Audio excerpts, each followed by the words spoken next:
حضرت آدم کی پیدائش کا واقعہ کچھ مفسرین نے لکھا اللہ نے مشورہ کیا تھا فرشتوں سے وَإِذْ قَالَ رَبُّكَ لِلْمَلَائِكَةِ إِنِّي جَاعِلٌ فِي الْأَرْضِ خَلِيفَةً، لیکن کچھ مفسرین کہتے ہیں کہ اللہ کو ضرورت نہیں فرشتوں سے مشورہ کرنے کی، اللہ نے فرشتوں سے مشورہ نہیں کیا بلکہ رب نے انہیں آگاہ فرمایا تھا کہ میں لگا ہوں زمین پہ اپنا نائب بنانے، میں خلافت دینے لگا ہوں زمین پہ۔ اب یہ تو دینے والی کی مرضی ہے نا اس نے کس کو دینی ہے، یہ تو دینے والے کی مرضی ہے نا اس نے۔ تو کچھ لوگ کہتے ہیں کہ دینے والے سے زیادہ ہمیں پتہ ہے، تو فرشتوں کو بھی یہ اجتہادی خطا ہو گئی، کہنے لگے یا اللہ اسے نہ بنانا، یہ فساد کرے گا، یہ خون ریزیاں کرے گا۔ تو اللہ نے فرمایا جو میں جانتا ہوں وہ تم، اللہ اکبر۔ امام راضی فرماتے جب رمضان آتا ہے تو اللہ فرشتوں سے کہتا ہے ذرا یہ کھول کے دروازے دیکھو نا یہ زمین پہ کیا کر رہے ہیں، تم تو کہتے تھے فساد کریں گے اور یہ سارے تراویحیں پڑھ رہے ہیں، تم تو گویا کہتے تھے فساد کریں گے اور یہ تو دیکھو گویا رمضان کے روزے رکھ رہے ہیں، یہ تو میری یاد میں نکلے ہوئے ہیں، تم کچھ کہتے تھے اور دیکھو میں نے تمہیں کہا تھا نا جو میں جانتا ہوں وہ تم۔ اللہ نے پھر حضرت آدم علیہ السلام کو تمام زمانے کے علوم عطا کیے، علم سکھا لیا، تو فرشتوں سے کہا تم بھی ان چیزوں کے نام بتاؤ، تو وہ بتا سکے نہیں۔ اللہ نے فرمایا اب اس طرح کرو آدم کو سجدہ کرو، سب نے سجدہ کیا سوائے، وہ کہنے لگا یا اللہ صرف تجھے ہی کرنا ہے، کرنا بھی صرف اللہ کو چاہیے پر رب کے آگے بھی جھکنا چاہیے، اور جس کے سامنے رب جھکائے نا وہاں بھی، اور یہ جو عاجزی ہے نا یہ جو جھکنا ہے یہ علم کے آگے ہے۔ ہماری مصیبت یہ ہے کہ ہم علم کے آگے بھی گردن جھکانے کو تیار نہیں ہوتے، وہاں بھی ہم خود عالم فاضل بن جاتے ہیں۔ تو فرمایا کہ سب سے کہا سجدہ کرو، سب نے سجدہ کیا سوائے ابلیس کے، تو پھر ہوا کیا وَكَانَ مِنَ الْكَافِرِينَ، وہ کافروں میں سے ہو گیا۔ پھر اللہ نے حضرت آدم کو اور جناب حوا کو نا مقام دے دیا جنت میں رہنے کے لیے، اور کہا سارا کچھ کھانا، درخت کے قریب نہ جانا۔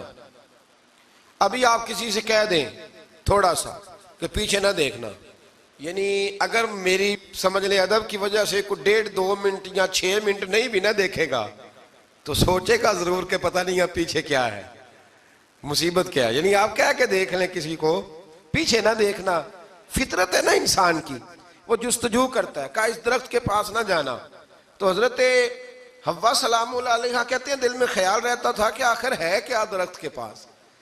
یہی انسان کا عقیدہ توحید ہے کہ جہاں سے رب منع کر دے وہاں وہ منع ہو جائے، اور یہ ان کی خطا نہیں تھی، یہ اللہ کی حکمت تھی، چونکہ رب نے تو پہلے کہہ دیا تھا بنایا ہی زمین کے لیے، تو یہ تو سارا کچھ ہونا تھا تو زمین پہ آنا تھا نا۔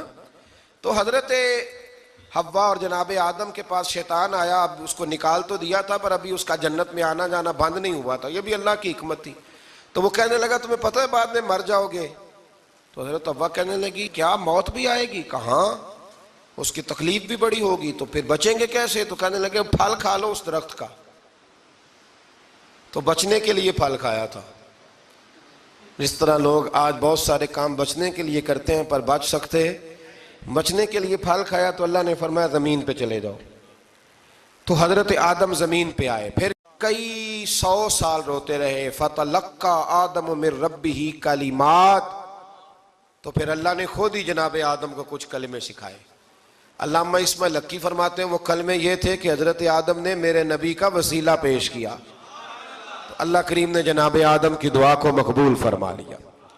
پھر آگے بنی اسرائیل کا ذکر آ جاتا ہے، اللہ تعالیٰ نے بنی اسرائیل، آج آپ اسی قوم کو یہودی کہتے ہیں، ان کو اللہ نے اس زمانے میں فضیلت عطا کی تھی بہت زیادہ۔ تو عرب کے اندر جب نبی پاک علیہ السلام نے اعلان نبوت کیا تو کچھ لوگوں نے یہ کہہ دیا کہ اگر یہ یہودی کلمہ پڑھ لیں گے تو ہم بھی پڑھ لیں گے، تو پھر اللہ نے انہیں یاد کرایا کہ تم اصل میں کیا ہو، تمہیں کلمہ پڑھنا چاہیے۔ تو اہل یہود کا تذکرہ کرتے کرتے رب کریم نے ایک بات یہ بھی ارشاد فرمائی کہ تم لوگوں کو تو کہتے رہے ہو کہ وہ نبی آنے والے ہیں، وہ نبی آنے والے ہیں، اور جب آ گئے ہیں تو ماننے کو تیار نہیں ہو۔ تو فرمایا تأمرون الناس بالبر وَتَنْسَوْنَ أَنفُسَكُمْ وَأَنْتُمْ تَتْلُونَ الْكِتَابَ، لوگوں کو بھلائی کا حکم دیتے ہو اور اپنے آپ کو بھول جاتے ہو، افلا تعقلون، تمہیں عقل نہیں؟ پھر اللہ نے انہیں یہ بھی یاد کرایا کہ یاد کرو وہ زمانہ کہ جب فرعون نے خواب دیکھ لیا تھا کہ کوئی بچہ اس کی سلطنت کو تباہ کرے گا، تو پھر اس نے تمہارے بچوں کو ذبح کرانا شروع کیا اور تمہاری بیٹیوں کو چھوڑتا تھا۔ فرمایا یہ بھی تو تم نے دیکھا، میں نے تمہیں پھر تم سے کہا جہاد کرو قوم عمالقہ کے خلاف، تو مقام طیہ میں جا کے یہ لوگ کہنے لگے ہم سے جہاد نہیں ہوتا۔ اللہ نے انہیں ایک میدان میں قید کر دیا۔ بڑی دلچسپ بات، قید تو لوگ ہوتے ہیں نا چار دیواری میں، تو اللہ نے بنی اسرائیل والوں کو جب انہوں نے کہا جہاد نہیں کریں گے تو اللہ نے میدان میں قید کر دیا۔ میدان میں، یہ یاد رکھیں، جب انسان اللہ کی نافرمانی کرتا ہے تو اسے ایسی قید ملتی ہے جس کا اس نے تصور بھی نہیں کیا ہوتا۔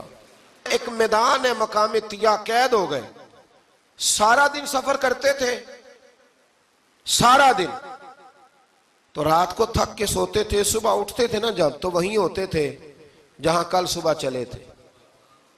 تو رب جب کسی کو قیدی بناتا ہے تو اسے زنجیروں کی، سلاخوں کی ضرورت، دعا فرمائے اللہ تبارک و تعالی غموں سے نجات عطا فرمائے۔ یہ دعا فرمائے، ایسی قید دیتا ہے کہ جس سے پھر چھٹکارا ہو سکتا۔ تو بنی اسرائیل کا بہت زیادہ تذکرہ اس پارے میں اللہ تبارک و تعالی نے پھر بیان کیا، اور پھر کہا کہ انہیں جو حکم دیا جاتا تھا یہ اس کی سرتابی کرتے تھے، پھر اللہ نے ان پر ذلت نازل کر دی اور یہ ہمیشہ اس کا شکار رہے۔ قوم سبت کا ذکر فرمایا اللہ نے، ہفتے والے دن کچھ لوگ نافرمانی کرتے تھے۔ ہمارے بھی ہیلے بہانے ہیں نا آج کل کاروبار میں، تو اسی سپارے کی آیت نمبر 65 کے اندر اللہ تعالیٰ نے حضرت داؤد کی قوم کا ذکر کیا کہ اللہ نے انہیں حکم دیا تھا کہ ہفتے والے دن مچھلیاں نہیں پکڑنی، تو وہ کہتے تھے چلو ہاتھ لگا کے نہیں پکڑنی، ہاتھ لگا کے۔ وہ ہمارے لوگ ہیلے بہانے تلاش کر لیتے ہیں نا، وہ بڑے جناب انشورنس والا آ گیا، اب وہ بینک والا آ گیا، وہ فلانے صاحب آ گئے، وہ تروڑ مروڑ کے کہانیاں باتیں، اور پھر ہمیں بھی رستے مل جاتے ہیں بچنے کے۔ مفتی صاحب نے کہہ دیا تھا، ایک مولانا سے میں نے ان کو کہا ہفتے والے دن مچھلیاں نہیں پکڑنی، کہا نہیں پکڑتے، چھوٹے چھوٹے حوض بنا لیے، تو مچھلیاں زیادہ آتی تھی اس دن۔ یہ بھی اللہ کی قدرت تھی، نماز کے وقت گاہک زیادہ آتے ہیں، یہ اس کی قدرت ہوتی ہے۔ تو وہ مچھلیاں حوض میں جمع ہو جاتی ہیں، یوں سمجھ لیں کہ جال انہوں نے لگا لیے ہوئے تھے، تو جال میں وہ پھنستی رہتی تھی، حوضوں میں آتی رہتی تھی۔ ہفتے کو نہیں پکڑتے تھے، اتوار کو پکڑ لیتے تھے، تو پھر اللہ نے انہیں سزا دی۔ فرمایا تماشے کرتے ہو اللہ کے حکم کے ساتھ، کیا سزا دی؟ فَقُلْنَا لَهُمْ كُونُوا قِرَادَةً خَاسِئِينَ، فرمایا بندر بن جاؤ دھتکارے ہوئے۔ جو رزق حرام طریقے سے کماتے تھے رب انہیں بندر بنا دیتا تھا۔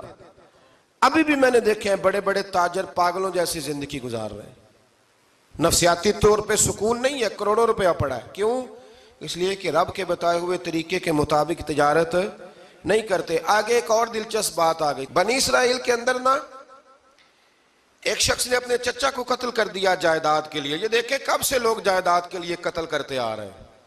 چچا کو قتل کر دیا، اور قتل کر کے حضرت موسیٰ علیہ السلام کے پاس آئے کہ میرے چچا کو کسی نے قتل کر دیا ہے، تو بتائیں کیا کرنا ہے؟ تو آپ نے فرمایا کہ گائے ذبح کرو، اور اس کا ایک ٹکڑا مقتول کو مارو، مرنے والے کو، وہ خود اٹھ کے بتا دے گا مجھے کس نے قتل کیا ہے۔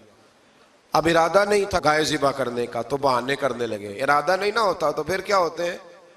کہنے لگے گائے کس طرح کی ہو، بوڑھی ہو کہ بچی ہو، رنگ کیسا ہو، جوان ہو کہ چھوٹی ہو، حال میں ایک دفعہ چلنا سیکھ گئی ہو یا ابھی نہ سیکھی ہو، تو بتاتے گئے۔ تو رب بھی شرطیں بیان کرتا گیا، گہرے زرد رنگ کی ہو، حال کے اندر اسے نہ چلایا گیا ہو، پانی نہ نکالا گیا ہو، نہ بچی ہو نہ جوان ہو، اس کے درمیان ہو۔ یہ ساری شرطیں کہاں پائی جاتی تھیں؟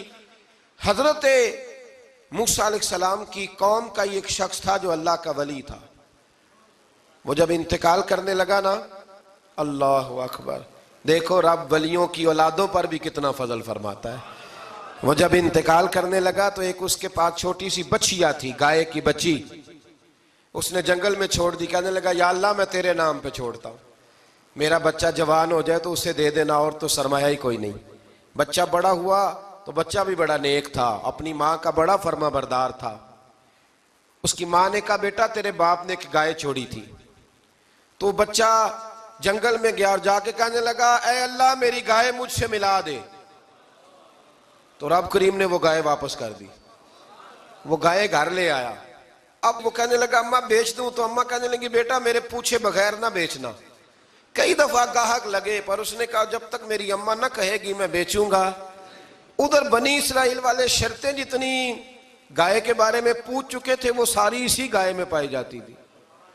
تو یہ ڈھونڈتے ڈھونڈتے وہاں پہنچ گئے تو کہنے لگے گائے چاہیے. تو اس نے کہا بھی تمہاری مرضی سے نہیں، قیمت میری مرضی کی.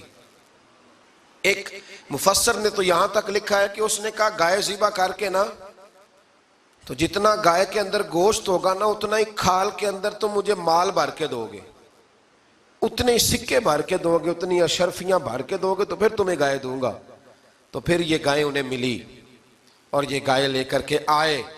زیادہ سوالات نہ کرتے تو زیادہ الجھتے نہ.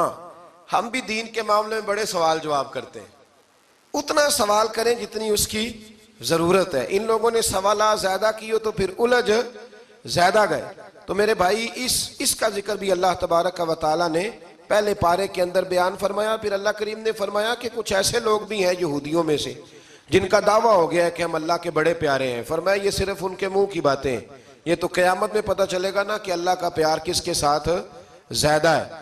اور پھر یہ بھی یہودیوں نے دعویٰ کیا ہے، اسی پارے میں اللہ فرماتے ہیں کہ ان کا دعویٰ ہے کہ ہم اللہ کے بڑے پیارے ہیں، جنت میں ہم ہی جائیں گے. تو اللہ فرماتے ہیں پھر مرنے کی دعا تو کرو، جنت میں تو مر کے جانا ہے نا. لیکن رب فرماتے ہیں یہ کبھی مرنے کی دعا نہیں کریں گے، اس لیے کہ انہیں پتہ ہے کہ ہم نے آخرت کے لیے کیا بھیجا.